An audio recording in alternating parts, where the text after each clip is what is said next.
तो अगर आप YouTube पर वीडियोस देखते हैं तो आप मिस्टर बीस्ट को तो जरूर जानते होंगे।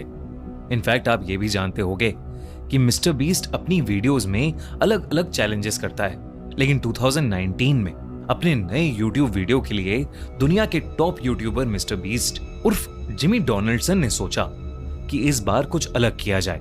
किसी वीराने जंगल या आइलैंड के बजाय मिस्टर बीस्ट ने डिसाइड किया कि वो इस बार अपने दोस्तों के साथ दुनिया की सबसे हॉन्टेड माने जाने वाली जगह जाएंगे और वहां वो अपनी टीम के साथ 24 घंटे बिताएंगे।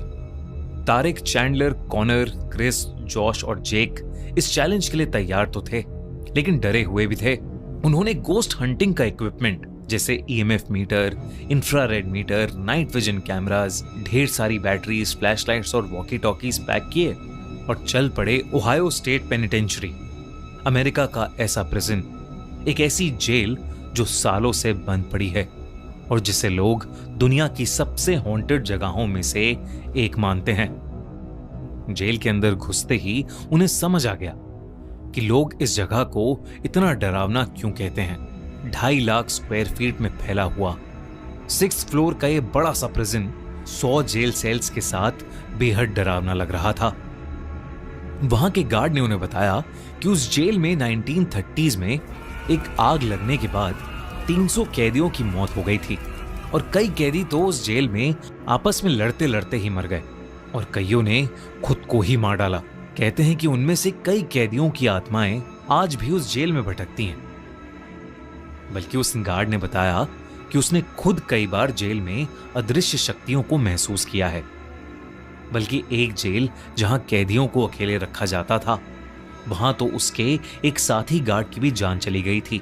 उन्होंने उन सबको चेतावनी दी कि कोई भी एक दूसरे से अलग ना हो और कोई किसी तरह का उल्टा सीधा मजाक ना करे।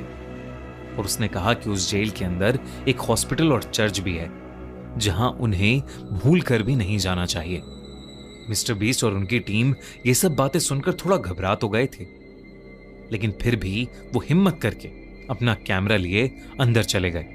उनका मकसद था ये देखना कि वहां सच में आत्माएं हैं या नहीं, और अगर आत्माएं हैं तो उस जगह पर 24 घंटे बिताने का चैलेंज पूरा करना। जब उन्होंने अंदर जाकर अपने पैरानॉर्मल डिवाइसेस ऑन किए तो एकदम से बीप की आवाज आई और उनके ईएमएफ मीटर पर लाइट्स ब्लिंक करने लगी, जिसका मतलब था कि स्पिरिट्स उनके आसपास थीं। सब थोड़ा सा डर गए। प्रिजन के एक पार्ट को देखने के बाद वो मेन हॉल तक पहुंचे और अपना बेस कैंप वहां बना लिया, क्योंकि वो काफी बड़ा था और एंट्रेंस के पास भी था। फिर मिस्टर बीस्ट ने कहा कि उन्हें वापस अलग अलग होकर उस जगह को फिर से देखना चाहिए। डिसाइड हुआ कि चैंडलर, मिस्टर बीस्ट और जॉश हॉस्पिटल को एक्सप्लोर करेंगे और क्रिस, जेक, कॉनर और तारिक सॉलिटरी कन्फाइनमेंट को, वही जेल जहां कैदियों को अकेले बंद करके रखा जाता था। मिस्टर बीस्ट, चैंडलर और जॉश हॉस्पिटल की पुरानी लोहे की सीढ़ियों पर चढ़कर उसके कॉरिडोर में अपने ईएमएफ मीटर के साथ चलते हुए वीडियो रिकॉर्ड कर रहे थे। तभी उन्हें वहां एक कमरे में टेबल और एक पोस्टर का कटआउट दिखा जो एक पॉपुलर फिल्म का था। ये देख के वो दोनों उन मूवीज पर जोक करने लगे। तभी एकदम से चैंडलर के हाथ में जो ईएमएफ था उसकी लाइट ब्लिंक करने लगी और उसी मोमेंट पर मिस्टर बीस्ट को ऐसा लगा कि जैसे कहीं से कोई जोर का सायरन बज रहा हो। ये बात काफी अजीब थी क्योंकि वहां कोई एक्टिव सायरन नहीं था और तो और चैंडलर और जॉश को कुछ सुनाई भी नहीं दिया। जब मिस्टर बीस्ट ने उनके ईएमएफ को उस सायरन की तरफ पॉइंट किया तो वो और ज्यादा तेजी से जलबुझ होने लगा। वो लोग उस सायरन की सोर्स की तरफ जाने लगे। ईएमएफ मीटर और तेजी से ब्लिंक करने लगा था और एकदम से एक खुले कमरे के पास आकर ईएमएफ मीटर बिना रुके फ्लिकर करने लगा। जैसे ही मिस्टर बीस्ट ने कमरे के अंदर जाने की कोशिश की तो मिस्टर बीस्ट का सर भारी होने लगा, उसे चक्कर से आने लगे। इसलिए मिस्टर बीस्ट बाहर आ गया, पर मिस्टर बीस्ट को याद था कि सायरन की आवाज थोड़ा और पीछे से आई थी। वो उसकी तरफ बढ़ने लगा। उन तीनों को रियलाइज हुआ कि वो इतनी देर घूमने के बाद एक सर्कल में ही घूम रहे हैं, जो कि बहुत अनयूजुअल था क्योंकि उन्हें याद था कि वो बार बार एक दूसरा रास्ता ले रहे हैं। वहीं तारिक, क्रिस, जेक और कॉनर सॉलिटरी कन्फाइनमेंट ब्लॉक के अंदर थे ये वो जगह थी जहां कैदियों को बिना पानी और खाने के अकेले तड़पता हुआ छोड़ दिया जाता था। वो लोग नाइट विजन इंफ्रारेड कैमरा लेकर एक हॉन्टेड हॉटस्पॉट पर पहुंचे, जहां उन्होंने गार्ड से उन आत्माओं को किसी को नोचने और एक गार्ड को जान से मारने की कहानी सुनी थी।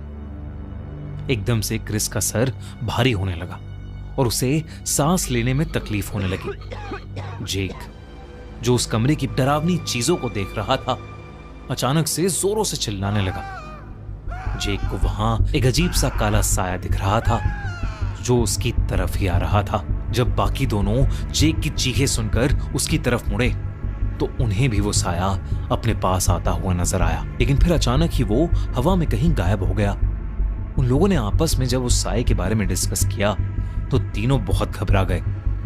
तभी जेक को महसूस हुआ कि उसके बगल में खड़ा कोई सांसें भर रहा है, लेकिन वहां कोई भी नहीं था।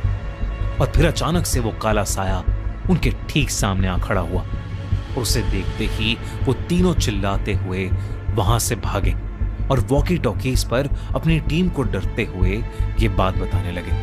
मिस्टर बीस्ट, चैंडलर और जॉश ने उनकी बातें सुनी, लेकिन उन्हें लगा कि वो लोग मिस्टर बीस्ट के साथ कोई प्रैंक कर रहे हैं और उन्हें डराने की कोशिश कर रहे हैं। पर फिर उनके बीच में बात करते करते ही उस वॉकी टॉकी से एक बहुत ही ज्यादा अजीब सी आवाज सुनाई दी और वॉकी टॉकी बंद हो गया।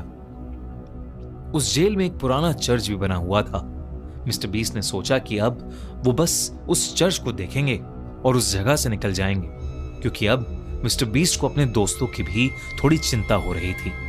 वो चर्च पहले एग्जीक्यूशन हॉल हुआ करता था, मतलब एक ऐसी जगह जहां लोगों को फांसी देकर मारा जाता था। कहते हैं कि उनमें से कई लोग जिनकी फांसी हुई है, उनकी आत्माएं आज भी उस चर्च के एरिया में भटकती हैं।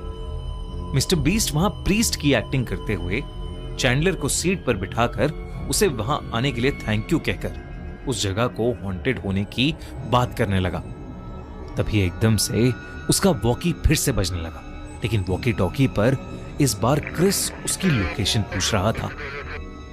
मिस्टर बीस्ट ने मजाक किया और अपनी लोकेशन बता दी, लेकिन तभी वॉकी टॉकी पर एक अजीब सी डिस्टरबेंस आई और फिर उसे ऐसा लगा कि जैसे कोई औरत उस वॉकी टॉकी पर कुछ बोल रही है। जब उन तीनों ने ध्यान से सुना तो उस वॉकी टॉकी से एक औरत के बोलने की आवाज आई, इट्स रेनिंग आउटसाइड, यानी बाहर बारिश हो रही है। और यह आवाज उन तीनों को नॉर्मल औरत की नहीं लग रही थी, बल्कि बेहद डरावनी लग रही थी।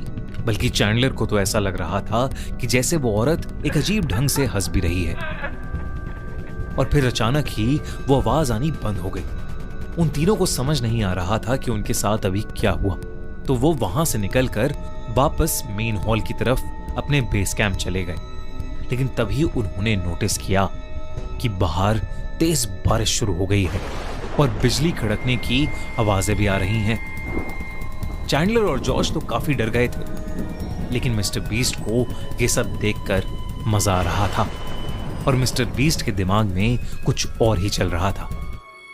क्या चल रहा था मिस्टर बीस्ट के दिमाग में और क्या हुआ मिस्टर बीस्ट के दोस्तों के साथ जिन्हें वो काला साया दिखा था? इस कहानी का अगला पार्ट